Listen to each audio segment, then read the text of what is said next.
It's the KQ Morning Show, 92 KQRS. Let's look ahead. How about your top 5 at 6 on a Friday morning? Number 5. Oh, damn it. Canada beat us last night. I guess we're going to be the 13th province. How many provinces are up there? Anyway, Who gives a rat's ass? Canada won the inaugural Four Nations face-off hockey tournament last night, 3-2 in overtime. I did not stay up and watch the whole game. I did watch a good bit of the highlights this morning. From all accounts, it was a fantastic game, and what a way to top off a fantastically cool inaugural little tournament in the middle of the season. Why What the hell not? is wrong with you? A What do you mean? fantastic game. That reminds me of one time, the only time I remember making my mother cry. We lost my senior homecoming game, and she Okay. went, "Good game, Brian." I went, "What was boy. good about it, Mom?" Losing? Is that good? Losing your homecoming? What the hell is fantastic about losing to America's hat up there we have? I didn't lace them up and play. I'm not going to take it that personally. It Your went to- homecoming it didn't game's go to- different. it went to overtime, right? Yeah, I it know did. we lost to the syrup suckers, but, come No, on. listen, Oh, am I the only one that stayed up for the entire game? All the way to I the bitter missed out end? I had to bail out after the Chuck goal. Look, I was speaking in the bigger term. It was a great tournament in general, just for what it meant and the interest it suddenly got. Look, I have a lot of people in my life that don't know their ass from a hole in the ground when it comes to hockey, and they were all watching last night. I'm just saying, this is the kind of thing that's great for the NHL. I mean, look, last weekend, you know what happened? The NBA All-Star Weekend. Did you even hear about it? Nobody gives a flying snot about the NBA's All-Star Weekend anymore. And this, on the other hand, showed, man, hockey's still exhilarating and exciting. Nothing everyone here doesn't already know, but I'm saying it was a great wake-up call for a lot of other sports fans. Well, I know, but we don't need them. We're not courting. We don't need more fans, That's the that official don't know quote what the from hell's going on the NHL's ice. corporate offices. We don't need them. Screw We don't them. need them. Screw them. Oh, man. Number 4 in your top 5 at 9. Hey, if you drive a Tesla, you suck at driving, apparently, because Tesla drivers, according to a new study, the worst drivers in America. For every 1,000 Tesla drivers, there were 37 incidents last year. This includes accidents, speeding violations, and DUIs. For every 1,000, 37 incidents. And apparently that's pretty high up there on the board. So part of that is you buy a Tesla, you think, well, this car can handle everything. Everybody puts it in that auto drive nonsense. Oh, yeah. And then I think people get a Tesla and they assume it can pick up radar. It's like a stealth car. You can't find me. It's a Tesla. And apparently you can be caught because you're the worst drivers. You have more incidents than anyone else. So suck it, electric boy. I have something to tease my aunt about a little bit later on today. I'll have to give her a call. Tell her that she sucks at driving. The second worst driver in America, the drivers of Ram trucks, but that's just 'cause Hey, they're that's cool. me. That's just because they're cool. That's good old-fashioned cool drive. Yeah, I'm in a Ram truck. What about it? It doesn't work when you say I'm in a Tesla. I'm in a Tesla. It's got great. No? 300 miles on a charge. Not a Tesla guy, huh? I just got no time for that nonsense. I was all for the electric cars in the 80s and 90s when they were like on paper. And now I look at them and I'm like, I mean, I appreciate the effort. I know it's a great idea, but no, sorry. Number 3 on your top 5 at 9. 9. Look at me. I'm jumping ahead. Top 5 at 6. From southern New Jersey, there is a homeowners association battle royale that is kicked off in one neighborhood. Now, the HOAs, the homeowner associations, there are places in America where you buy a house, you're in a place with an HOA. They can tell you what color your house needs to be. They can tell you whether or not you can park on the street, whether you can have guests park on the street, et cetera, et cetera, et cetera. In one neighborhood, a woman is now in a multi-year court battle with her HOA because she wants to keep her emotional support chickens. Here's a little taste of what's going on in South Jersey. We received an email from the board saying that we weren't allowed to have them, we weren't allowed to have our coop, and that we needed to get rid of them immediately. And then they served us with a lawsuit. And we've been in court ever since. It's almost 3 years now. During depositions, opposing counsel was asked Lori, do you kiss your chickens? And I mean, I think that kind of shows to your point that, people aren't taking this seriously because it's chickens, it's cute, it's a little funny, it's a little odd. Here a little bit of a backstory. The woman in question is a veteran, an Army veteran. She suffers from PTSD, and somehow or another, these chickens have really helped her. Get a dog. That's her story. And if that's true, then by God, woman, I hope you keep your chickens. All I can say from personal experience, Rosemary and I have dear friends for 35 years. As far as couples, our best couple friend. They still live in Atlanta. They were on the karaoke cruise last summer. They've been up to the Twin Cities a few times in the last couple of years. Dear friends of ours, a lot of our listeners met them, wonderful folks. They have chickens. And you know what it does to me? It induces PTSD when I go see them. I walk in their backyard and two giant chickens come, and I get so anxious around those damn things because you know why? Because they're chickens and they live in a city, and that doesn't make sense. Take me to a farm, I'll see them all day long. I'm sorry, you're in the middle of a major metropolitan area. To your point, Zep, get a puppy. Get a dog. Eat the chickens, get a puppy, or, there are people where it's zoned, There's a story here in Minnesota this week that, the price of eggs are skyrocketing. So people want some chickens in their backyards. You get a big family, get some chickens if it's zoned for that. But if your HOA says it's not zoned for that, I'd like to, put a big statue of a naked woman in my front yard too. But if it's not zoned for that, then you can't have it. Eat the chickens, buy a dog. That's a T-shirt waiting to happen right there. Eating chickens, buy a dog. Get with it. Yep. There are parts of the world where they would reverse that, but we don't need to talk about that. Number 2 in your top 5 at 6, Hewlett-Packard. Hewlett-Packard, HP, you may know them as the computer company. They've got a new situation they've developed for people who have HP products and need customer support. In Europe, this is already happening. It's on its way to the United States. If you call the hotline for customer support, the first thing they do is immediately add 15 minutes to the call. You are on hold for at least 15 minutes minimum every time, no questions asked. And the reason they say they're doing that, we want you to troubleshoot your own problem on our website. You dick. You know when I call a customer support number after I've tried to troubleshoot and just run out of guesses and I've struck out because the websites are confusing. 15-minute minimum wait time for everyone dialing into the call center. I just spent the better part of an hour on the phone with AT&T. That's who we have our cell phone plan with. 4 numbers, me, Rosemary, the kids, right? Had those phones for years. I get my bill last month, and I notice it's higher than normal. I look at it, there's a 5th number. There's a 5th phone number. And I had obviously not paid attention a month before because it was the 2nd month it had been on my thing. Do you know how long it took me to convince someone at AT&T that I have no idea what that 5th line is and it's not mine? I'm still trying to convince them. Yeah.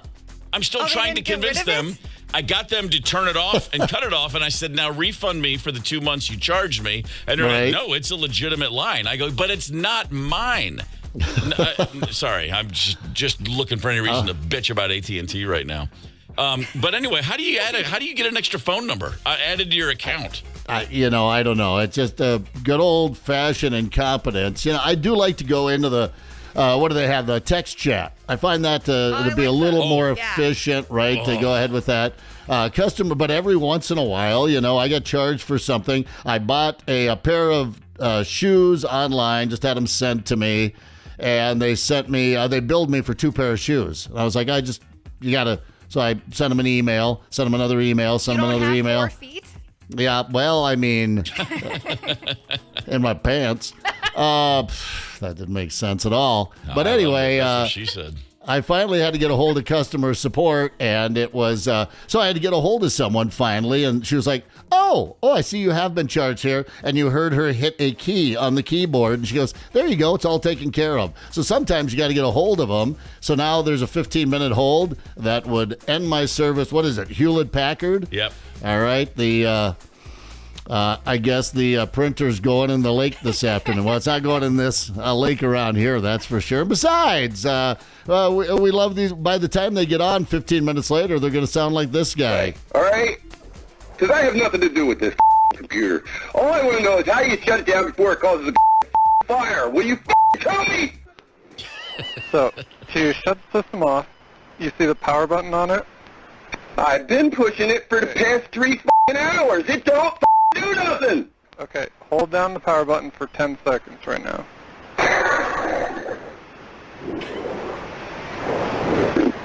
It's the longest 10 seconds of his life. You could have told me that. You know, you're not very freaking helpful. You know that? You're asshole. Yeah, that. And you can put this in your records, all right? Yeah, that entire call was trimmed down to 8 minutes, by the way. So he had him on the phone. He could have led with that 10-second thing, but yeah, I don't know. Customer service calls. Ew.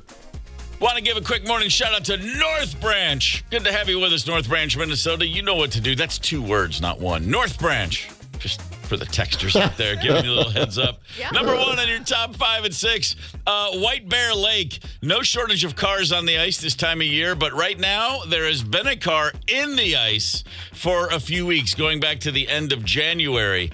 There is a car that got stuck on the ice. A 41-year-old guy from White Bear Lake got out safely after his sedan just broke through, and he told deputies at the time, hey, I'm going to get the car out. But as I said, since January 27th, the car is still there.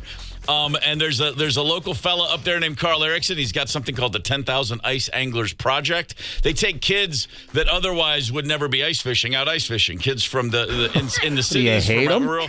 They take these kids out there to show them all this. And they've set up an ice shack around the back end of this car. You can see the rear of the car sticking out of the ice. And this guy posted on Instagram, but it's become a huge viral attraction. A lot of people want to go see the car that's just going, about a third of it sticking out of the ice. Yeah. Now, when I was a kid, I would have done the responsible thing if I lived in that area, and I would have started the rumor mill. There's a dead body in that car. There's gold bars in that car. They didn't know how heavy they were. That's why it broke through. There are drugs in that car. I mean, come on, man. We got. Just imagine this back in the 80s when we were like in high school. Yeah. The rural/urban myths we would have gotten out of a car sitting there that for whatever reason nobody removed. Oh, I would have had a heyday. Oh, yeah, the mystery of it all, especially the dead body in there. That's very believable. And White Bear Lake, the murder capital of the world. No, I'm just kidding. Go Bears. No, here's the guy out there on his Instagram account. He's been tracking this thing for a few weeks. So I'm out here on White Bear Lake, and when we have a lesson with the kids about taking care of the watershed and not leaving trash behind, someone here drove over this pressure ridge and has left their car in the ice. Now, that's going to come with a fine and some pollution you bet it will. today, so maybe they're there today if we can catch them. Bluegilling on a Buick. Sounds like a good idea to me. Bluegill on a Buick. I love it. There you go. Bluegilling on a Buick. I love it. Come on, man. I'm just thinking in the 80s, I would have been straight to Manuel Noriega's in the trunk of that car. I could have come up with something. Well, I'll tell you, I was just going to say they better have gold bars in that car because that's going to cost a hell of a lot of money. They're going to get a big bill for that. There's your top 5 at 6. Purple Rain came out in 1984 and took over the entire universe, not just Minnesota. We all loved it. By we all, I mean the human race. And Dolby and AMC theaters are bringing it back to screens for a one-night-only stint at a bunch of theaters around the country. AMC Rosedale, AMC Southdale will play it March the 5th. It will be re-released in Dolby Vision HDR, Dolby Atmos immersive audio. Come on. Fancy stuff. Man, it is very fancy stuff. If I go with Rosemary to see it on March 5th, that would be, I have to run it past her because that's our anniversary. And I don't know if, hey, let's go see Purple Rain. It sounds better than ever on our anniversary. I mean, we both love Purple Rain, but we've seen it a few times. I don't know that I can pull that one off. I've not seen it on the big screen. I never did go see it, the first go around. Oh, after he died, I guess that's right. They ended up in Target Field, and we all wandered in there and watched it. So I have seen Apollonia's boobs. I've never seen it, as big as a building. Yeah, you haven't seen... I'm sorry, what? It's not a great movie, but that's what my husband says. He's like, it's not a great movie. You don't have to see it. It's fun. Good soundtrack. Cinematically, it's not a great movie. No, I mean, look, man. I mean, is Wayne's World an all-time great film? I don't know, Nope. but we still remember seeing it, and it mattered at the time. Okay, Purple Rain mattered in 1984. It was important. The crap out of Wayne's World. Theo Carrere, come on, crucial taunt, swing. Yes. Yeah, that's what I'm saying. But are you gonna say? I mean, don't tell me it's not cinematic. Look. Purple Rain brought together the indie freaks, the R&B freaks, the metalheads. Everybody was on board. I went to see that movie theater. It was like a Benetton ad, for God's sakes. Everybody was there. Okay. That's all I'm trying to say. March 5th, go see it. All right, as long as we're looking back, let's continue with the trend. Sports history with the KQ Morning Show, 92 KQRS. All right, February 21st, a little personal sports history. On this day in 1983, it was my final high school home basketball game against those bastards from Fordsville. I had 4 points at halftime. And my coach got all up in my face. He was like, this is how you want to go out? This is how you're going to lose? This is how you're going to finish your home career? And I went berserk in the second half. Not bragging. I tore ass. I got 21 points in the second half. So I finished with 25. And after the game, Coach Roy Woolham said, well, if you'd done that in both halves, son, you would have scored 60 because math wasn't really ever his strong suit. Foghorn Leghorn, your coach? Pretty much, yeah. I never forgot that. You did that in both halves, you would have had 60. And it was everything I could say not to go. Well, it really would have been 42, Coach. But okay, whatever. It's the KQ Morning Show, 92 KQRS. Kevin Cronin joining us on the KQ Morning Show, February 22nd. That's tomorrow night at the Treasure Island Event Center. Kevin, great to have you on the show. Thank you for calling in, sir. Oh, man, thanks for having me, Steve. It's, Minnesota has been very kind to me and my music over the years. And so I'm looking forward to it. It's the first show as the Kevin Cronin Band. So it's a pretty big night for us on Saturday. That is a big night. Okay, before that, though, you took my first question away. Any memories? Can you even remember the first time you played a gig in the Twin Cities? Oh, man.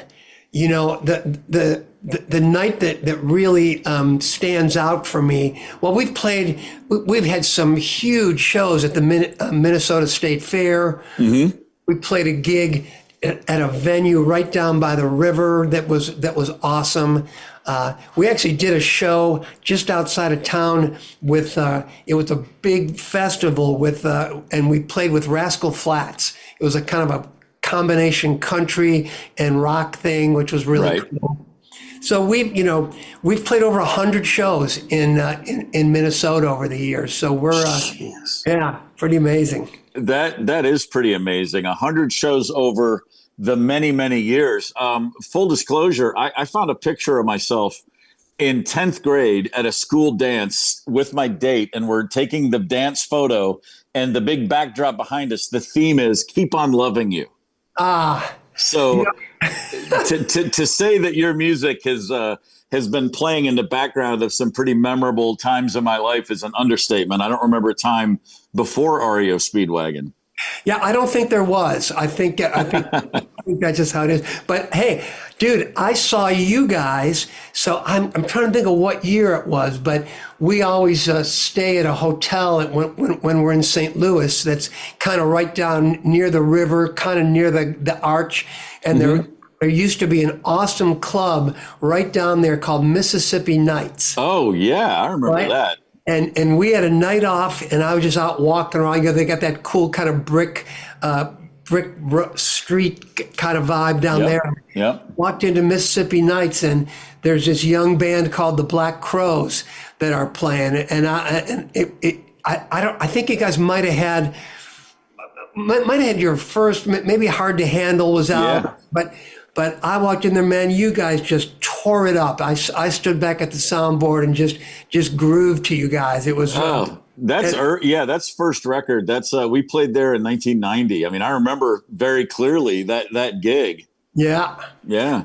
It took all the restraint that I had not to come up to the stage, because usually, if I'm at a club and a band is playing, it doesn't take long before I'm up there and we're jamming on something, playing a playing some Chuck Berry or some Beatles or whatever, but I restrained myself. But it was a great night, man. And it's, it's always fun when you see a band playing in a club and then you watch their careers blossom and continue to grow and, have great new tunes. And so I feel like I discovered you guys. So. Hey, man, take all the credit you can. I'll give it to you. That's awesome. Kevin Cronin's with us on the KQ Morning Show. So you just mentioned tomorrow night's show. It's the first night as the Kevin Cronin Band. For people who've seen REO Speedwagon over the last few years, it's very similar to what they've seen, though. This is the same lineup that's been touring under the REO Speedwagon name, now rebranded for 2025. Yeah, rebranded, not willingly. I will say, it's kind of been forced on me, and it's honestly it's pretty devastating, man. Because I spent my whole adult life, working on REO Speedwagon. Been one of the driving forces of the band for sure, and to have that name taken away from me just because I get outvoted, it doesn't make a whole lot of sense to me. But the good news is that I'm devastated, but I'm not defeated. I've got Dave Amato on lead guitar, been with me for 35 years. Brian Hitt, same thing, 35 years on drums. I got Derek Hilland, who actually took over for Neil Dowdy, who's a Minneapolis guy when Neil retired in 2022. And, we got really lucky that Matt Bissonette had come off of 12 years with Elton John playing bass, and when he subbed in for Bruce Hall, and this band, if you saw REO Speedwagon in 2024. It's, I say same songs, same band, new name, and right. We're playing the whole High Infidelity album in sequence, plus all the, Time for Me to Fly, Roll Up the Changes, Riding the Storm Out, Keep Pushing, all that good stuff. And I've been friendly with Richard Marx since '87. He did his first tour opening for REO that year, and we've remained friends. And he called me recently, and he was like, dude, we've been friends for almost 40 years. We've never written together. So we got together and wrote a tune, and it's this rocking thing. And so I'm just energized, man. I feel like I got something to prove here. And, coming back to Minnesota, friendly ground, and having the first Kevin Cronin Band show in Minnesota means the world to me, and I appreciate you guys supporting me, having me on here. Well, your music is a staple at KQRS, of course, and it has been for decades. Not to dig too deep into the weeds, because bands are families, and families fight, and families disagree. But the situation, because you wouldn't know anything about that, Steve, right? Not a thing. Not a thing. The band you were in. No, we were just like a Cub Scout troop, man. One for all and all for one. And then I spent the better part of 3 decades waiting for the explosion that came every day at some point. We talked about the situation last year because we got so many different reports and stories. Ultimately, I think it's suffice to say, a difference of opinion on how to move forward, and if you can move forward. And like you said, it's a really difficult thing. You guys have given your lives to this, and I think it speaks, however, though, to the fact that a band is a group, it is a collective, and everybody does have a vote. And you've expressed your disappointment, which I fully understand. What's still standing, however, is the music, and that's ultimately what people will always, when people think of Kevin Cronin, they think of your voice, they think of your songs. You can call the band Slap Happy Dick. They're still going to love the music. I like that. Yeah, I mean, just throwing that out there for you. Yeah. So I like what you said. You're devastated but not defeated. And it just goes to show, no matter where you are in life, hey, man, life has a funny way of throwing a curveball. Yeah, it does, and you got to swing for the fences when it happens. And I can be prevented from touring as REO Speedwagon, but nobody can stop me from playing my songs and playing this music. And you know, the REO Speedwagon's always had a positive message, you know, a hopeful message, and our songs, you know, they brighten up people's day, you know, and so I want to keep that vibe going, and whatever it's called, whether it's called REO Speedwagon or the Kevin Cronin Band, it's the same band. It's Dave and Brian, Derek and Matt, and those songs that people have just. I mean, I feel so fortunate that people have just related to my stories, you know, and you know, and that's why we write. We try to tell the truth. And I find that the more of yourself that you expose in your writing, the more people feel it, the more people believe it. And you know, I always get a kick. You know, you mentioned "Keep on Loving You" being you know, at a school dance. People use that song at their wedding, and I think to myself, did you listen to the verses? Yeah, right. But you know, the verses are raw, the verses are true, and then the chorus becomes hopeful, you know, and I think that's what life's about, man. You're gonna hit some rough spots, but you gotta keep moving, man. You can never give up, and you can never let life bring you. You can't let anybody bring you down. You just gotta keep moving forward, you know. The Kevin Cronin Band tomorrow night at Treasure Island Event Center. Tickets at TICasino.com. The voice, of course, on the music, the songs of REO Speedway. And Kevin, if you and I walk onto a basketball court right now and I give you 5 free throws, how many are you going to hit? You know, right now, yeah, I'm not a bad free throw shooter. I'll tell you. And my twin boys, Josh and Shane, were basketball stars all through their grade school and high school. So I live vicariously through them. Sure. How many would I make? You know, now probably none. But I didn't see it going that way. I was excited by it. I thought you were going to say 4 for 5 easy, 5 for 5 if you warm up. My man went, you know what? You said you write about honest things. You're honest with us. 0 for 5. Very strong response, my friend. Hey, man, I tell it like it is. That's a fact. Well, hey, I know that anybody who's at the show will dig it Saturday night. I'm sure you and the band will as well. Thanks again for taking the time, man. All the best. Steve, thank you for your support and the support of your station, and hope to see you down the road. It's the KQ Morning Show on 92 KQRS. Did it happen in Wisconsin, Texas, or Florida? Find out and play WTF with the KQ Morning Show on 92 KQRS. Our favorite 3 places, Wisconsin, Texas, and Florida.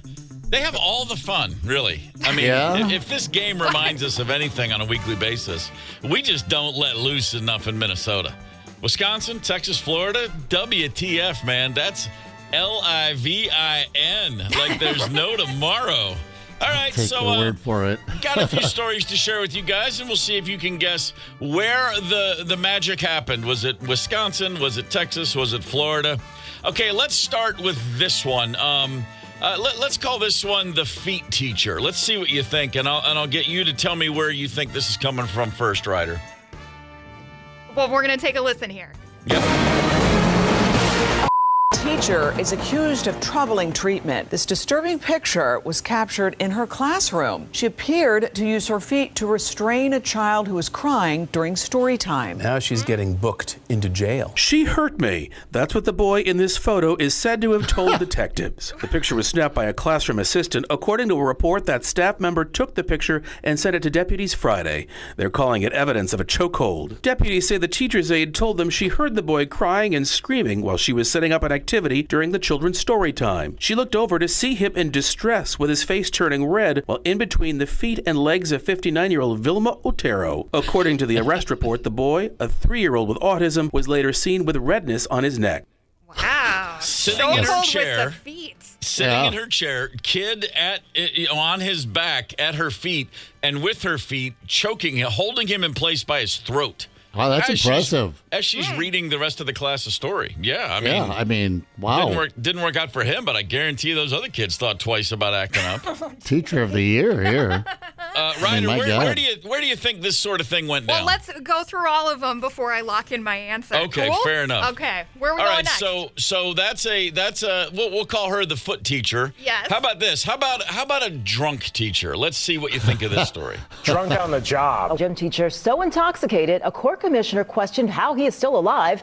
County reporter Brett Lemoyne with the crash. Police say the teacher caused. People don't get to .40 just overnight. Most people are incapacitated and not making it. When he got to work Friday, prosecutors say 52-year-old Rando Villarreal was drunk 5 times the legal limit. The intoximeter said he was above a .4, which is when it maxes out.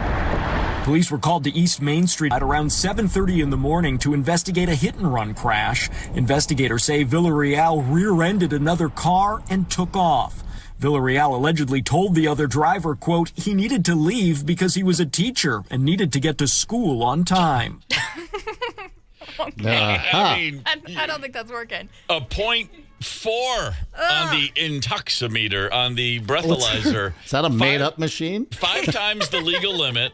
And still understood. No, I can't be late for work. No, I mean, I applaud him again. Another teacher going to the max. They're our heroes, really. But yeah, I would wait till I got to school to get that drunk. Yeah, you would think. Something tells me he was that drunk yesterday and he just played through. Yeah. He just went all the way. Yeah. I get Pulled it. himself an all-nighter. Okay, and our final WTF entry. How about this? How about a car thief from Texas with an unusual name? Earlier this week, police arrested a suspected car thief with a strange name. 37-year-old Optimus Prime Blakely faces a charge of unauthorized use of a motor vehicle. Officers stopped him Tuesday after they say they caught him driving a stolen vehicle. The man with the Transformers-inspired name remains in the county jail this evening. Bond, $8,000. From the head of the Transformers to just a common car thief.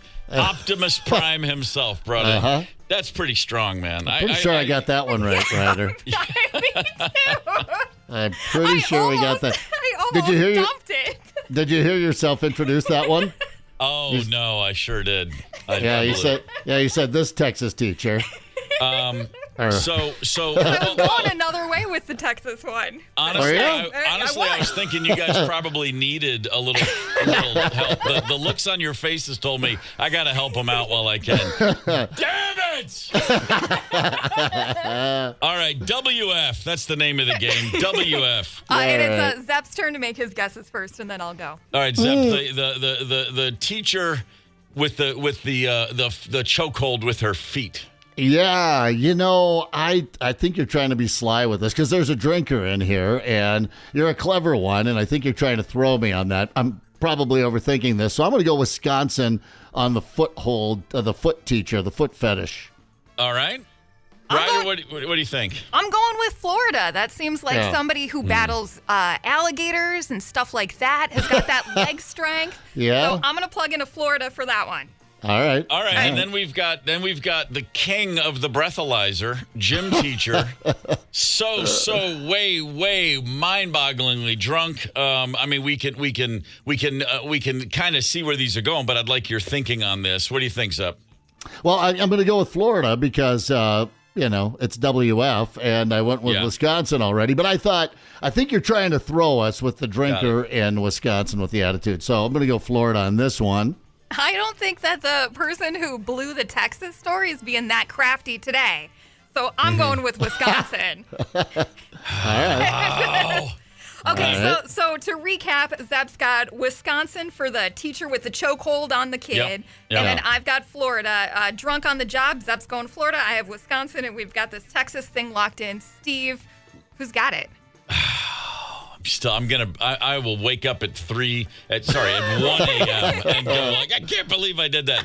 All right, so it looks like Ryder has won the day. Oh, yeah. No. 3 for 3. All right. Well, high five, Ryder. Yeah, and I thought maybe I could. I was trying to throw you with the drunk teacher from Wisconsin. I thought that would be everyone's first thought. And you took the bait, so I appreciate that, Zep. Man. I tell you, I've let myself down in the past. I mean, this isn't the first time, but boy, this one's gonna sting for quite a while. Whatever, worked out for me because I was definitely going with Texas originally when the chokehold teacher came out. Yeah, I did. Yeah, I thought it was entertaining. Man, think about that. You spend your life, a 59-year-old teacher. You got decades of service, and you will go down as the chokehold teacher. That's how you will be referenced. Absolutely. Yeah. So were you a kid when the chokehold teacher thing went down? Oh, yeah, I was in 3rd grade. We were all talking about it, man. Oh, my God. The cafeteria people were making fun of her. Oh, that was great. That was absolutely insane. All right, so note to self, there's only 3 right answers. Don't give one of them away. Yeah, well. Awesome. I got it. Perfect. All right. Digging that. God, this is what happens when you leave me with responsibilities around here. No, you're a host. You're used to just reading and delivering the facts. You're not used to holding back and teasing and that sort of thing. So I got a feeling we'll all pay for it next time. I love to share information. I love to give away the information that people are richly deserve, is how I see that. That's my job here. Now, next time, he's going to go ahead and say, well, this Texas drunk, blah, blah, blah, but it's not going to happen in Texas. Yeah. I'm going to overthink it. Now, again, I think he set us up for an even screwier WTF next time from him. It's the long play. Steve's real good at that. In my notes, it's actually the long con. But, yeah, it's the same. You get the point. It's the same thing. Damn it. These things. Paul Simon's at the Orpheum for several nights in April. How about this? How about some tickets to see him on April 22nd? We're gonna give you that opportunity. 651-989-ROCK. Go ahead. Think about what you want to do, what you're willing to do, how far you're willing to go. What sort of game we might have up our sleeve. I'm not going to give it away. I'm not giving away anything anymore. Damn it. You have to wait your turn. We're giving away Paul Simon tickets. Hang tight. It's the KQ Morning Show, 92 KQRS. It's the KQ Morning Show on Minnesota's Classic Rock, 92 KQRS. Paul Simon coming to town in April for 3 nights. A largely acoustic tour. We're going to give away some Paul Simon tickets right about now. And we've got a game we're going to play, the Known Name Movie Game. And because I no longer trust myself not to blow games, because I just gave away Texas like it was easy money. Ryder, tell us exactly what we're doing and how we're doing it. So Steve, Zep, and I will give out clues to pretty big blockbuster movies, and we won't be able to use any words in the title of the movie or any of the actors or characters' names. If you get 3 right in 30 seconds, you're scoring yourself some tickets. It's real easy. Very nice. Until it's not. What now? What was that middle part?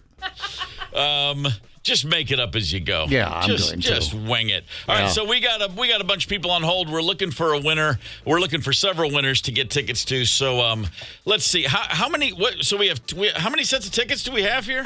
So I've got a handful. We can do two, 3, wow, or whatever. Nice. Or let's hope. Let's hope we get some winners. Play this by ear. All right, here we go. So up first on the horn, Pat from Coon Rapids. Pat, good morning. Morning. Pat, are you ready to play the No Name Movie Game? I'll give it a shot. All right, Ryder, what's the order? Okay, so Steve, you'll give clues first, then Zep, then me. I'm going to start the timer. Steve, are you ready? I'm ready. I'm starting the timer now. Okay, Pat, a slack-jawed idiot finds himself constantly in the room where it happened. He goes on the Dick Cavett show, and he influences John Lennon to write Imagine. He stumbles himself right into the Watergate scandal. He runs coast to coast for 3 years. He's always in the cultural zeitgeist. He compares life to a box of chocolates because, like I said, he's a slack-jawed idiot. I hated this movie. Anything, Pat? Anything coming to mind? Forrest Gump. There you go. That's right. Boom, that's 1 year and 28 seconds. Zep, come on. Go, Zep. All right, here it is. So you're telling me there's a chance? Yeah! What do you got, Pat? Not stupid, stupider, but... Pat. 10 seconds. Stupid. Oh, Pat. Boy, I'm not giving you any more clues. That's it. That's all you got, man. What more do you need? Ooh. So close. So close. Not really. I'm going to go ahead and say we were looking for Dumb and Dumber. There, I called it. For Dumb and Dumber. All right, Pat. Well played, sir. On to the next one. Good effort. Good effort anyway. So as soon as you know the answer, just belt it out. You only got 60 seconds. All right, Mike from Farmington. Mike, are you with us? I am with us. All right. we're each going to give you a movie, Mike. You tell me when you're ready, and we're going to start that timer. Okay, I'm up first, so Mike, here we go. It's about 4 guys who live in a firehouse in New York. Who you going to call? Ghostbusters. Nice. Wow. Okay, Mike. A college professor from the Midwest. He's afraid of snakes. Not much else. He hates Nazis. Really good with a bullwhip. He's got a soft spot Indiana Jones. What's the name of the movie? The first one. Temple of Doom. Whoa, try again. It's not a football team from Oakland. It's not a football team from Oakland. Legends of the Lost Ark. I'm giving him that one. Oh, he's giving it. What are you talking about? That wasn't even close. 22 seconds. Zep. That was not close. It's Raiders of the Lost Ark. All right. This movie set in a galaxy far, far away. Immortalized the line, "May the Force be with you." Star Wars. Oh, there it is. Boy. What, they call her Rider Claus with these tickets. I guess giving them away. Damn. Let's take the first 3 callers. Wow. All right, Mike, you won tickets to see Paul Simon. Very good. We're going to continue on. You have another set of tickets, right, Ryder? Yep, we're good to go. All right, Steven from Forest Lake. Steven, are you with us? Yes, I am. Are you ready to rock? And roll. All right, who's up, Ryder? I've already lost count. Yeah, I think we're going a little bit out of order. I got one, so I'll go. All right, you ready, Steven? Boyd, I'm on. Yeah. Yeah, Steven. Okay, here we go. There was a rug. It really tied the room together, man. About a guy who's kind of a slacker. He has the same name as another guy in the movie. Directed by some people from here. He hates the bleeping Steven. Eagles. Yeah. Yeah, nothing? White Russian. I got nothing on that one. Yeah, White Russian. Obviously, you are not a golfer. Dude. Dudeness. Caddyshack. Oh. Yeah. Sorry. No, not right. We're still ticking away. Yeah. Any other chance? Royal dudeness, man. Royal Dudeness, man. El Duderino. Bowling. He's the dude. The Jesus. Oh, I'm a Big Lebowski. Thank you. The dude. Yeah. 5 seconds. 5 seconds. Okay, Steven, let's see what we got. We're out of time. I didn't even get started. Oh, it took too long. Steven, thanks for trying. All right, we're gonna try again. Let's try one more. Another caller from Forest Lake, Kathy. Kathy, are you with us? There she is. Kathy, good morning. 5 seconds. No, Yeah. Kathy, you got to listen to us through the phone and shut that Kathy. radio down, babe. Turn that radio down, Kath. It's down. Okay, are you ready to play? I hope so. I hope so too. See, you're up. All right, here we go. 3, 2, Yelling at 1. her.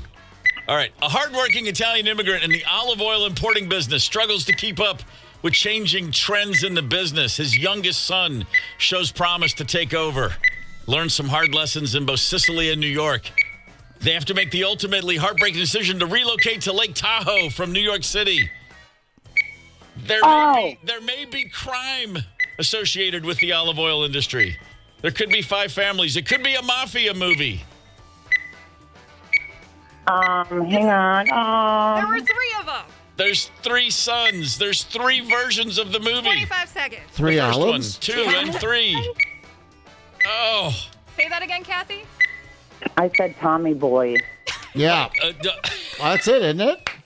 Michael, No? Fredo, Sonny, Tommy. the toll booth. 8 seconds. Wow, Kathy, the greatest film ever made. It's a Sandra Bullock movie. Yes. It's Well, there we go.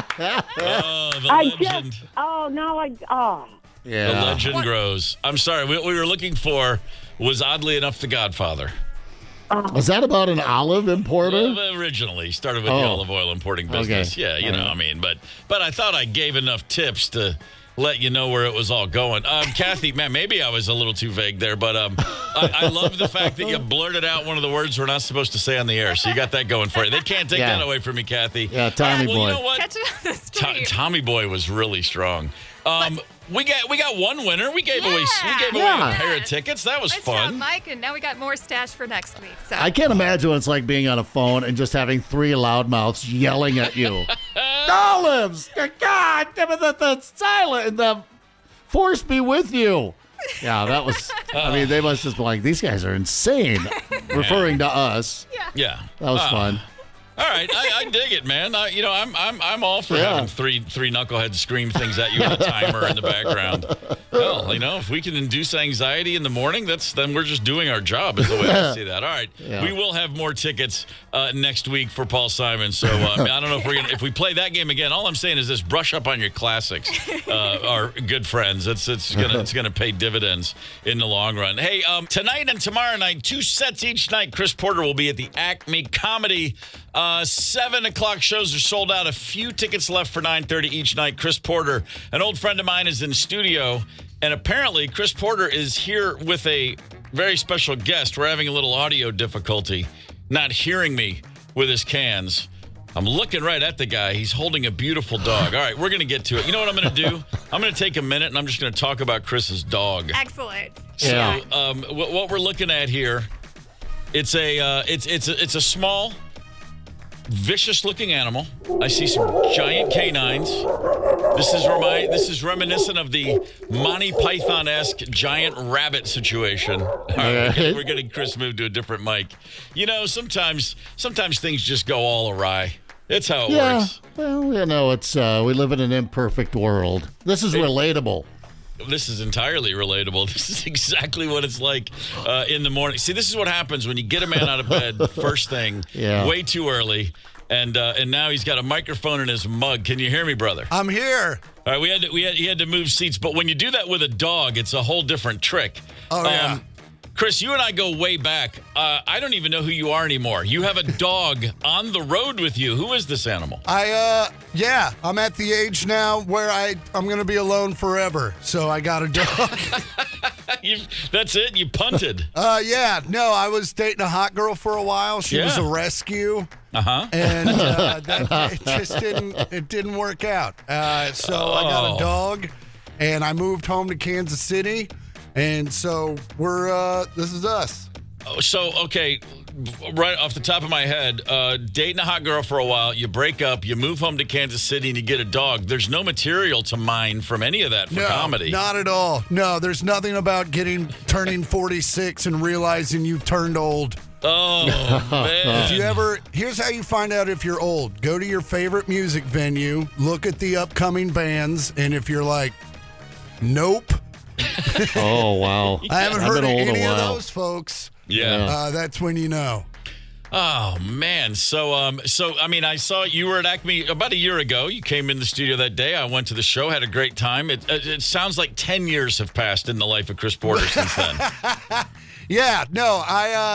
I'm just at the age now where I'm yelling at the TV for no reason. Like I'm yelling at, I don't understand why they allow prescription drug companies to advertise directly to us.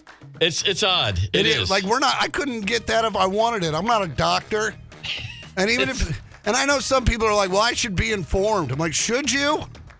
Most of these drugs are for diabetes. Half the reason you got this disease is because you were dunking tasty cakes into gravy. Pretty much. Maybe health isn't your forte. And every commercial's the same. It's just like, here's the drug, here's what it's for, here's a jingle, here's 15 seconds of side effects. At least, if you're lucky, it's 15 seconds. Some of them are 30. And I always wonder about where is the lab with all the people coming up with new names for drugs? They're all just these Frankenstein words shoved together, body parts from one word to another. Oh, yeah, and I love when they're like, hey, if you're allergic to this drug we just invented, how do I know that? I've never been at the allergist, and they're like, hey, don't take Will Bamblin'. And you're like, what's that? They're like, we don't know. It must not be out yet. Will Bamblin sounds like a fiddle player from a bluegrass band. It does, man. You give me any album with Will Bamblin on it, I'm listening. That dude took the Devil's Golden Fiddle.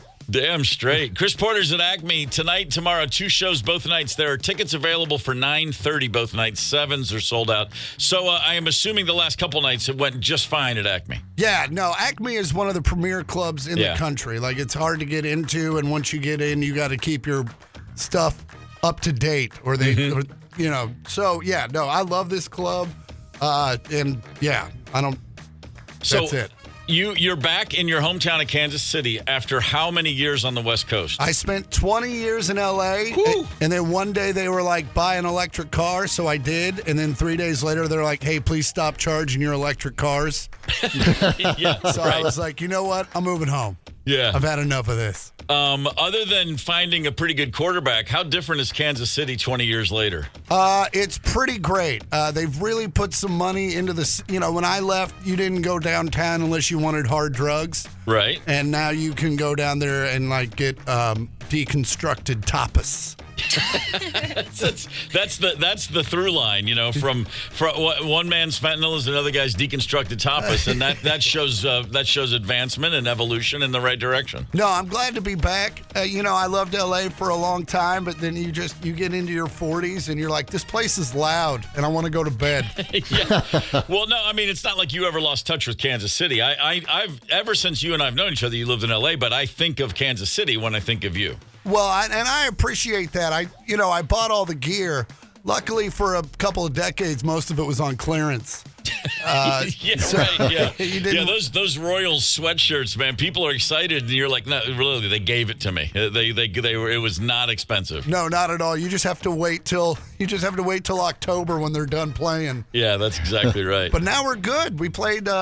We got through the playoffs last year, so it's coming around. Yeah, not good. That it matters. You got a football team of note. Yeah, no, they're doing pretty good. You know, it was hard. We lost that game in February, but you did. Now, as a lifelong Chiefs guy, you've been riding the wave. You're on top. You're hanging 10. You're feeling like the king of the world. Is it more devastating to get your ass kicked in a Super Bowl after you've tasted victory so often, or is it just like, okay, we'll be back next year? No, it was like, I guess at first you're like, oh, this is terrible. Because we were terrible on that game. Yeah. But then you're like, well, we did just win the last 2. Yeah. So we're good. You can make up. Yeah. There's no. It's not even justification. It's just stating facts. Yeah, and I don't know if you've ever been to Philadelphia, but those people need some joy. They need some happiness. and nothing makes them happier than climbing grease poles and lighting vehicles on fire. So it's a win-win-win all around. Man, and if there's nothing, you know, as Kansas City fans, if we can help a couple Pontiacs go down, yeah, we're here for it. I've spent a lot of time in Kansas City, and I still am constantly having to remind myself, which state am I in at which part of the town? Like, did you grew up on the Kansas or Missouri side of the line? I grew up on the Kansas side. I grew up on the Freedom side. Yeah, historically. Uh-huh. But yeah, no. Here's the thing about Kansas City is it's just one big city. It's not like Minneapolis, St. Paul, where there's a large gap in between them. So right. You just, like, literally where I live at the end of my block is State Line Road. Got it. And then so I can sports gamble and I can go buy weed. It's a beautiful life. That's really, you know what? They thought about that. They said, well, we can't have both in both states, but you do one, we'll do the other. Yeah. They tossed a coin. Everybody's happy. Everybody flip-flop, and we'll get our roads paid for. That's perfect. It's just good old-fashioned Midwestern horse sense. So, what else? I mean, you're traveling. Like, you were a young man when we first met, which I guess I was younger, but you were actually, if you're now in your late 40s, that means you were 30-ish, maybe even in your 20s when we first met. I was probably 35 when we first met. Yeah. Oh, okay. I was thinking it was a little longer than that. But no, I still had the hair. I remember that. Yeah. This was, and correct me if I'm wrong, it was at the Tonight Show. That is when we met. Yeah. That is when we met. Yeah, I forgot. I thought we met at that hotel in Indianapolis when I first started coming on tour. I remember the Tonight Show. Yeah, that's right. That's you were there with a buddy who was on the show, and I guess we were playing. And that was the biggest day of my life up until that point. Like, I was literally on cloud That big nine. of a Jay Leno fan, were you? That huge of a Jay Leno. I was like, I'm gonna see the chin in person. Yeah. No, that was a great day. I just remember walking past Thor because he was on right before you. Oh, I didn't remember that. Yeah, and we all looked like, I dressed like I was in the Black Crowes at the time. You did. So I just walked by like I was in the group, and I just head nodded him, and I was like, "What up, Thor? We're gonna go jam." Good hair. You had the requisite height. You looked like one of us. You were clearing 6 feet easily. Yeah, you guys were a tall band. Like, I hang out now with Shinedown a lot, and those boys don't break 5'10". Yeah, no. And it's fun to be at those meet and greets and watch fans walk up to them and go, "Oh." That's the sound of madness. Man, we had. I used to say at our apex, we were, at late end to end, we were over 37 feet long. So no band has ever come close to that. No How come that wasn't a rock? How wasn't that an album name? 37 feet of rock. I tried, man. 37 plus. 37 plus. Chris Porter's at Acme tonight and tomorrow night, 7 and 9:30 both nights. A few tickets left each night for the 9:30 set. So what else as an aging comic still working with that agrarian mindset you have? Are the shoulders okay? How are the knees? Are there any physical maladies? Oh, everything's great. I've been doing CrossFit for 10 years, so I just go flip a couple tires, and I feel like $1 million. It's really all about the tire flipping. I drove by a CrossFit spot. It's been a few months now, but I literally did see a group of people with big tires in a parking lot, and I was like, I got to try that one of these days. It's, I'll be honest with you. I've done CrossFit for 10 years. I have yet to see a tire. Well, maybe it wasn't I just assumed it was CrossFit. I saw 8 or 9 people with big-ass tires, and it was damned impressive. Oh, I'm sure it was a CrossFit gym. I just don't think I don't go to that level of like mayhem or what have you. Right. CrossFit's great if you have the rest of the day to recover. Right. Perfect for a man in your occupation. Oh, yeah. When you work an hour a day, CrossFit's great. But I see these people like coming on their lunch break. I'm like, good luck. And you haven't exploded your kidneys because there was that spate a little while ago. There was like, their kidneys shut down after too much CrossFit. Those headlines were hitting the desk. Oh, of course. Well, when you're loaded, a lot of those dudes load their body with testosterone and steroids. Right. I'm in the back on weed and coffee. So that's called the Dutch workout. That's the old hippie speedball. I think they call it. It works well for most of us. So how many dates this year are you looking at? Any idea? I do 42 a year, 42 weeks a year. That's I take strong, man. Yeah, I take January and July off, and then April 15th in Nolens, I'm recording my next special. Nice. Yeah, just found that out yesterday, so you guys are the first to know. Oh, that's fantastic. Chris, it's always a pleasure to have you in, and it's always a pleasure to have you in town, much less in the studio. What is this animal's name? I didn't even get it. Oh, this is my dog, Lucy. Lucy. Yeah. And what is Lucy? Lucy's a rescue. We don't know. We don't know. They found her in a desert.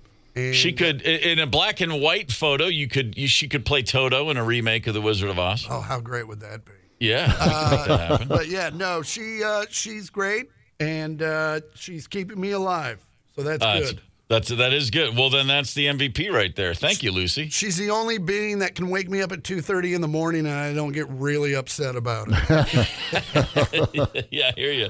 All right, man. It's always a pleasure, brother. I love you. Look at the dog. Look at the licking the nose. You are a happy man. I'm a happy dude, bro. Right on. Acme tonight at 7 and 9:30. Tomorrow at 7 and 9:30. Go see Chris Porter. He's a hilarious guy, and he's also, oddly enough, a really good man. It's always a pleasure, brother. See you around, Steve.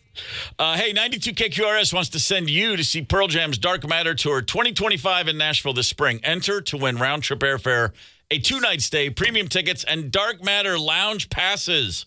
plus Record Store Day vinyl and other Pearl Jam merch for this exclusive tour for you and a friend. Text the national keyword SPIN to 95819. The top 5 at 9. Up next, hang tight. It's the KQ Morning Show, 92 KQRS. It's the KQ Morning Show on Minnesota's Classic Rock, 92 KQRS. Tom Petty's Free Fallin'.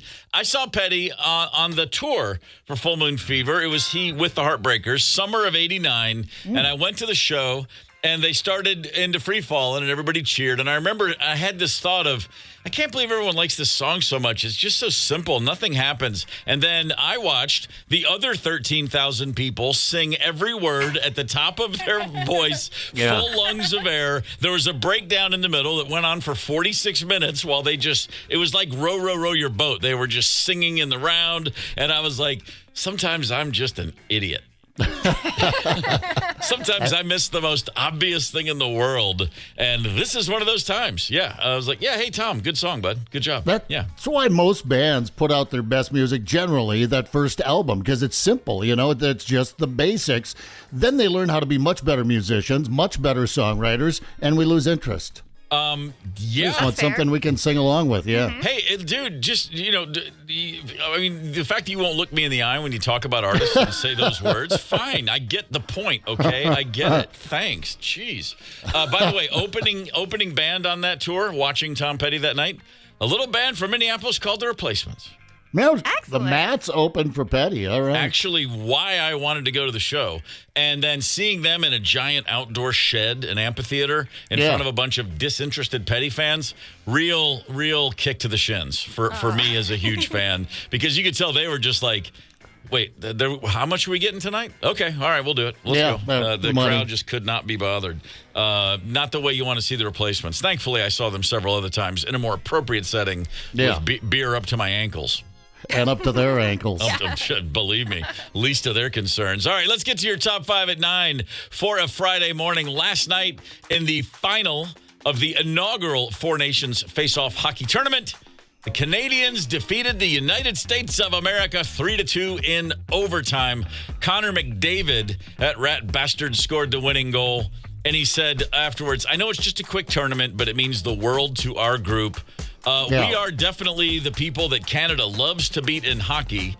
And you know what? I mean, I understand that.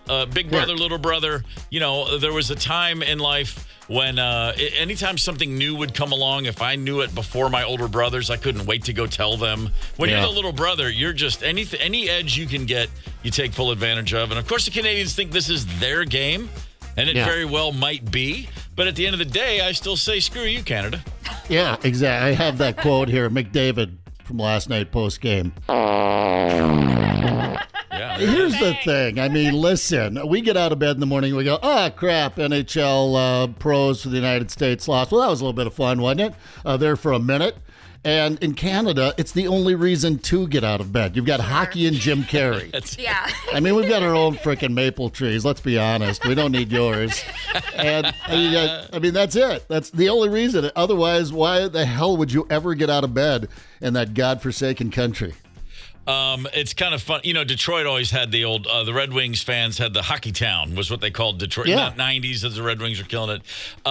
Nashville, where I moved to Minnesota from, the Predators had a few good years there, and they started calling it Hockey City. They took that on. And you see Smirch, Hockey City. And everybody down there, actual hockey fans that live there were like, okay. Easy. Okay, let's pump the brakes just a little. And then, of course, back and forth, I've been to Nashville a few times in the last few years, and if I end up talking, a good buddy of mine's the play-by-play guy for the Preds radio network. Wow. And talking about it, he's like, it's come up a couple times. They're like, so what's the deal with hockey in Minnesota? And I'm like, what do you mean, what's the deal? You don't call it anything. It's Minnesota. It's hockey. There's no. You don't have to say, what do we call it? It was just the funniest thing. Like, well, they got to work on their marketing. I'm like, no, they're already. There's no marketing to be done when you are in Minnesota. It's religion. It's air. It's water. It's there. Kind of funny to think about, but and I get it. Canadians, they love the game as well, but still, you're Canadian. I can't give you that much respect. I'm sorry. Yeah. All right. Number 4 on your top 5 at 9. According to a new study, the worst drivers in America, no, they're not in New Jersey. They're driving Teslas. Oh, I was going to say they're in Iowa. Yeah, well, yeah, of course. That's for every 1,000 Tesla drivers last year, there were 37 incidents. An incident is an accident, a DUI, or a speeding violation. 37 out of every 1,000 are doing something stupid, and that is not surprising because anybody who drives a car that doesn't have a door handle, you're asking for trouble. Yeah, or an engine. They don't have door handles? No, it's like there's no, you push a thing and then it pops out and then you pull the door, but like it's just smooth, the door. You don't see a handle and it's kind of like, it's not enough already. I've ridden in 2 Teslas, and the 2 times I did, both times it just made me think like, where's that 73 Dodge Dart Swinger I used to own? Well, I want to hand crank the windows. I want to have the little triangle window for my cigarette smoke. Yeah. I just want an AM radio antenna that's like 12 feet tall. That you break off every other time you go through a car wash. Yeah, we've just gotten way too far down the road. The worst drivers in America, Tesla drivers, followed by Ram, Subaru, Audi, Mazda, Volkswagen, BMW, Mazda. but none of those people scratching 37 per every 1,000. I feel like as a Ram driver, we're in the wrong club there. You just rattled all those off, and I don't know how we ended up in there, but whatever. It's the one car group I'm not going to argue with. Go ahead. You didn't see me? That's cool. See ya. That's cool. You're fine. No. It's just a fender. It's just the back end of my car. You go on. Get your sandwich. You must be hungry. Look at the size of you. Number 3 on your top 5 at 9. We hear a lot of stories about, especially when people are trying to travel on airplanes with emotional support animals, or if not emotional support, service animals, usually a dog. I spent years on the road with a tour manager who had a service dog who would alert her to a pending seizure, which occasionally happened. And I saw it happen. Crazy. And that dog needed to be there. And that dog was a wonderful thing to have. And that dog was very small. It sat in her lap and never bothered anybody, which is my way of saying that dog was not a chicken. There's a lawsuit in New Jersey over emotional support chickens. Now, thankfully, the chicken owners are not trying to travel with them. They just simply want them in their yard. However, these particular homeowners live in a place with a homeowners association, and the homeowners association is going, we don't want chickens here in a neighborhood known as Amherst Farms, which is kind of funny. Yeah. Come to Amherst Farms, where we've removed the farm from Amherst Farms. But these women moved in. They had chickens. They say that they are emotional support chickens, and now they're not apparently being taken seriously. Here's one of the homeowners. We received an email from the board saying that we weren't allowed to have them, we weren't allowed to have our coop, and that we needed to get rid of them immediately. And then they served us with a lawsuit. And we've been in court ever since. It's almost 3 years now. During depositions, opposing counsel was asked Lori, do you kiss your chickens? And I mean, I think that kind of shows, to your point, that people aren't taking this seriously because it's chickens, it's cute, it's a little funny, it's a little odd. Okay, now I do want to say these women are both veterans. One of them suffers from pretty significant PTSD, and apparently there's a lot of data out there that says U.S. veterans who keep chickens does help as a way of therapy for PTSD. So that's great if that's actually working. And I mean that. At the same time, anytime I'm near a chicken, I get chicken TSD. Real live chickens freak me out. Always have. And we've got dear friends who have chickens in their backyard. And we go visit, and Rosemary's always like, let's go see the chickens. And I'm like, you go ahead. I don't know. There's just something about roosters and chickens walking around. I'm just expecting them to attack my shins at all times. Yeah, I don't know. It sounds scammy to me. Like, hey, we just want some chickens. And, they're emotional support. I'm a veteran. And I need some support from a chicken. Buy a dog, eat the chicken. What is the chicken? What does the chicken provide? Is it that? Food. Is it eggs? No, those are golden, man. That's okay. I get that, but in terms of emotional support, is it the walk? Is it the constant head jerking? Yeah, what is it that calms you down about watching one of the most ungracious animals ever put on this planet go about its daily business? Yeah, they're squawkers, I guess. Yeah, I don't know. Here's the thing. HOA. I've bumped into them a couple of times. The first time I ran into an HOA, I just got a townhome. I bought a freaking townhome. I'm like, a what now? I don't know. I signed a bunch of papers. I don't know what the hell you're talking about. Yeah. I can't have a what? Yeah. So that's them's the rules, boys and girls. Here's the thing. By the time I had to lawyer up and go to court and give depositions, the chickens would be gone. That's the dog would be gone. The cat would be gone. My kids might be gone. Let's be honest. Oh, no. But Listen, you know, I can see it now. Taylor said, "I love you guys, but I signed the paperwork. Yeah. I'm sorry. Yeah. You are not allowed to visit me. I'm sorry." And I can only see you for an hour on Thursdays. I didn't know what I was signing. I don't have access to my bank account. Stop asking. This HOA is really restrictive, man. Number 2 on your top 5 at 9.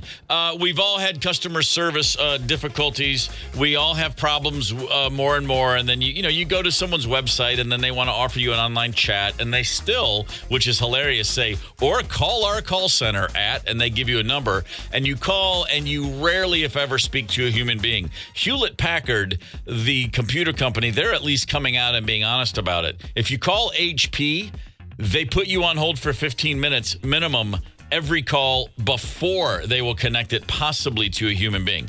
I mean, right out of the gate, your call is going to be answered by some sort of technical device that will then slide you into a hold for a 15-minute minimum before they pretend to help you. And the reason they say they're doing that, they really want you to use their online resources to solve your own problems. You know what? Instead of pissing me off for 15 minutes while my rage builds, why not just, hey, thanks for calling us. Just go to our computer, our online service. Why not just tell them right away? Why let the customer sit there for 15 minutes and get irate as hell before then they get exasperated, give up, and go, all right, I'll try this damn online thing, which probably isn't working either. That's the reason I can't get the freaking printer to work. The worst part is, I'm going to tell you this right now, most of those people probably already did try to troubleshoot on the website, and that's why they finally went, oh my God, I'm going to have to call this number now. Right. Yeah. I am so... I hate the online chat thing. It's like, hey, Steve, looks like you have a problem. Care to chat with one of our online counselors? And then it's like, you're not an online counselor. I know that because every time I put in a sentence or two about what happens, nobody would write, great, that's so helpful. Hang on a sec. And then I type some more, great, that's so helpful. Hang on a sec. Great, that's so helpful. Hang on a sec. It's all just too much. I'm ready to throw everything into a lake. I'm ready to deny that I threw it in the lake. I just want to live in a tree. I just want to play the flute. Get me to a supervisor now! Record the out of this call and get me to a supervisor now! Do it! Ma'am, there isn't any reason for me to... Ma'am. Get me through to a supervisor, you little There's your personal foul language! I said supervisor now! Oof. Okay, ma'am. All right. When? Okay. I'm sorry, okay, when? give me... Don't say another word to me! No! I'm going to put you on hold, ma'am. For about 15 minutes, I think. Yeah. She needs a timeout. It's funny because I've spoken to that lady too. I bet you have. Oh, hey, how about a morning shout out to our friends in Harris? Glad to have you with us. If you find yourself in Harris, or if you even know how to spell Harris, you know what to do. Really happy to have you with us. Close to Wisconsin if you find yourself in Harris. Oh, boy. You got to watch your back. I love you. Harris, Yeah. for what? How about that for a slogan? Harris, watch your back. How about this? A local car has gone viral, number 1 on your top 5 at 9. Up in White Bear Lake, on January 27th, a gentleman drove his 2008 Buick Lucerne out onto White Bear Lake. The car then broke through the ice. The driver did escape without injury. He made it out okay. And then deputies were called to the scene, and he said, okay, guys, I'm going to get it out. It didn't go all the way into the water. It just broke through the ice a little bit. Now it's almost a month later. That car is still there. It's basically iced in now. It cracked. The front end went down, and then it stuck. And then ever since, with all this weather, it's just, there's no getting that bad boy out of the ice anytime soon. I can assure you that. I'm guessing whoever owns this Buick probably doesn't have deep pockets, and they went, I'll get this out of here, I promise. Yeah. And they called a couple of places and went, oh, I can't afford that. Looks like she's just going to have to stay there. But There's the license plate and the VIN number and everything frozen right there in the ice. Come spring, there's going to be a big bill to extract that. And, of course, it's leaking and the whole thing. But as any good bluegill fisherman knows that those panfish, they love a little structure down there. And it turns they do. They do. And, yeah, they do. No joke. And they've been gathering around it. And guys just been doing what you do in Minnesota. And they've been fishing around that Buick. And I guess pulling some nice bluegills out there. A little audio from that. There was fish there yesterday, so maybe they're there today if we can catch them. Bluegilling on a Buick sounds like a good idea to me. Bluegill on a Buick. I love it. Bluegill on a Buick. Yeah. I would be remiss if I didn't say this is such a great opportunity for everybody. This is it's too bad it's the modern era because you can Google car White Bear Lake and figure out what happened. Back when we were kids, this would have just launched so many great stories, so many myths and legends. Yeah. It was dropped out of a helicopter. Yeah. It's a mafia guy was in the trunk and they were trying to drop it into the lake, but the ice was too firm. I mean, there's so many great things you can come up with. It's full of gold bar. It's like the Italian Job when the little Mini Cooper's hanging over the edge and the gold bars and come on. This is just too bad that you can find all the information. When I was a kid, a car stuck on a frozen lake, that was days of speculation. Oh, yeah. I know. It's nice. Now it's just an Instagram account. That's it. That's all it is. There's your top 5 at 9 for your Friday. But, the weekend is upon us. Our work day is just about done. So let's go around the table. What do we got on the schedule? Ryder, what you going to do? Oh, man. Well, first I got to say, last night we did get a message on the talk and text line from Sean at Halftime Rec in St. Paul. He's like, we're going to have USA versus Canada, sound on, 24 TVs. I popped over there. I had some dinner and a couple of beers, watched the game until we were in the lead, and then I had to leave, and that all went awry after that. Oh, so it's your fault. Nice. All right. Thank you, Ryder, for letting your country down. Way to turn your back on America, Ryder. Wow. Jeez. Commie. I am Ridiculous. so superstitious that I kind of feel like it is my fault. Yeah, okay. It is. No, I'm messing with you. Halftime Rec. Got to get over there. Yeah, good times always. I'm going to be hanging out with Christina, who's our digital person, and we're doing this afternoon at Nubo in Golden Valley, probably getting a giant pretzel and some beers under the guise of we're going to work on some big behind-the-scenes projects, but we're not. We're just going to blow off steam and gossip. I like it. So, yeah, that's what I got. All right, Zep, what do you got?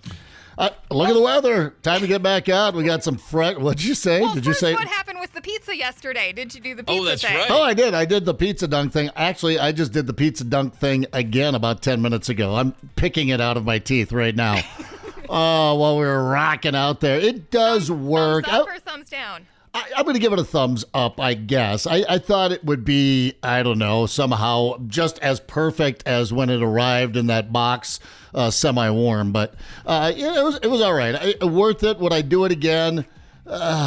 Sure. Why not? I mean, this is where yesterday the pizza hack was. You take a cold piece of pizza, you just quickly dunk it in water. And here's the biggest problem I have. I didn't really have anything big enough to dunk a piece of pizza in. Oh, I thought you were going to say you didn't have an attractive Australian influencer to do it with you. No, I did not have that. That would have helped a lot. And then her feeding it to me, I would have eaten it off her pretty little belly, her flat tummy. But yeah, give it a whirl, But yeah, so I only dunked like the first 3 inches into my coffee cup. But anyway, that's a euphemism if I've ever heard one. Hey, that's 2 more than I have to give. Let me just dunk the first 3 inches in your coffee cup. Yeah. Come on, I love you. And that's my plan for the weekend, to find a coffee cup to dunk my 3 inches into. That's great. Steve? I can't wait to see photos. My weekend, I got a few things on tap. This afternoon, we will catch up on Severance, a TV show we really enjoy on Apple TV. It's the show where they sever people's brains so you don't remember the outside world when you're at work and you don't remember work when you're in the outside world. It's a dark comedy drama. It's really weird, and it makes me think about working here because I come on the air and I'm in the great mood, and then the rest of the day I'm going, and Rosemary's always like, you're so much fun in the air, and then you come home and you just lay around. I'm like, yeah, because I'm exhausted. Get me some more pizza in a cup, woman. Yes. And then, things go sideways. Yep. Tomorrow night, get over to Acme to see Chris Porter. I'm looking very forward to that. Nice. And then Sunday, remember, guys, Sunday, take a moment, tip your cap to old Captain Chesapeake. Captain Chesapeake? Boy, that's a childhood weird brain fart. Is that like Captain Kangaroo? No. Okay. Yeah, the Baltimore version. Tip your cap to the coach of all coaches, Herb Brooks. 45 years since the Miracle on Ice this Sunday. A 45th anniversary. Hey, way to go, Herb Brooks. Way to go, Aruzioni. Jim Craig et al. I'll think about that at least once for a second on Sunday, and I advise everyone else to do the same. Back when it was all still amateur. Yeah. Duly noted. Yeah, what the hell. Next week on the show, conversation with Billy Idol, or as I call him, William Idol. We'll be giving away Paul Simon tickets. We'll be giving away Minnesota Wild tickets. Chris Nelson, before next week, as in like coming up next, has got a shot for you to see Pearl Jam in Nashville. Have a great weekend, everybody. Hang tight. Get the KQ Morning Show podcast wherever you listen. 92 KQRS.